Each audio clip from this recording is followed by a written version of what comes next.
Yesus berubah rupa. Apa maksudnya? Saya Pendeta Tan Honai dari Gereja Allah Gaefu. Yesus berubah rupa. Dicatat di dalam kitab Matius, Markus, dan Lukas. Sama persis dicatat di kitab Wahyu. Di dalam Matius 17 ayat 1 sampai 5, Yesus mengajak 3 muridnya, yaitu kakak beradik Yohanes dan Yakobus dan Petrus.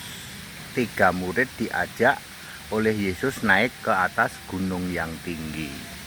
Lalu Yesus tiba-tiba berubah rupa, transfiguration, berubah dari fisik manusia menjadi roh. Ya, wajahnya seperti terik matahari, pakaiannya putih. Ini persis sama yang dilihat oleh Yohanes di kitab Wahyu, Wahyu 1 ayat 13 sampai 16. Sama ya. Yesus berubah rupa ya. Lalu datanglah Elia dan Musa. Loh, berarti Elia dan Musa itu menyembah Yesus, Pak? Betul. Dulu Yesus Yahweh. Lalu ketiga murid mengalami apa yang disebut dikuasai roh. Ketiga murid itu bisa lihat itu ada Yesus, ada Elia, ada Musa. Lalu ketiga murid itu sujud, ya, ketika sujud, tiba-tiba disentuh oleh Yesus. Ternyata cuma ada Yesus tok secara fisik. Ya.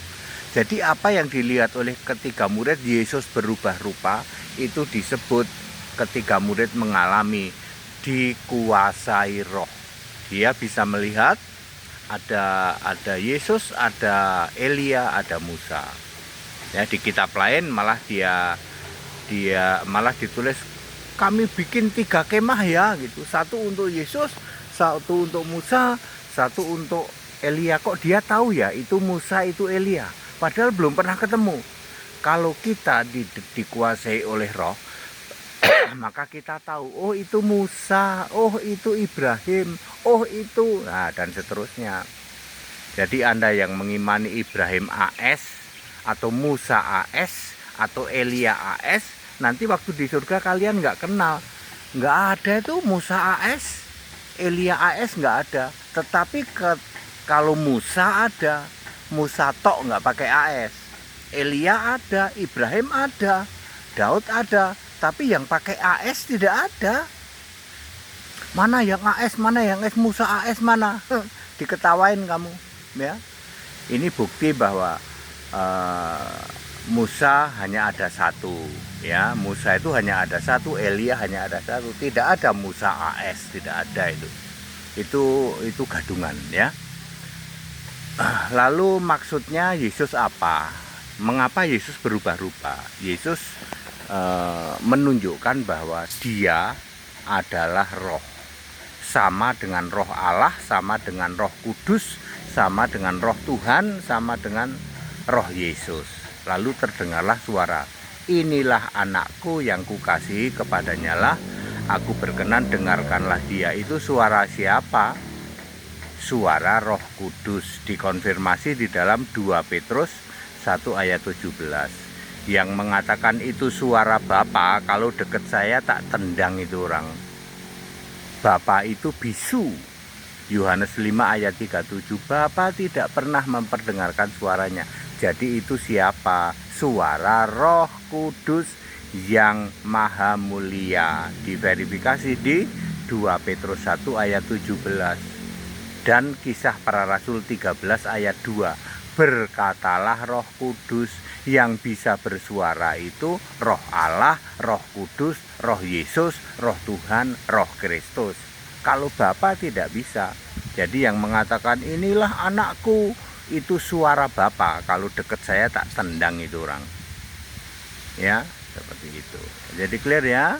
Transfigurasi, Yesus menunjukkan bahwa dia adalah roh.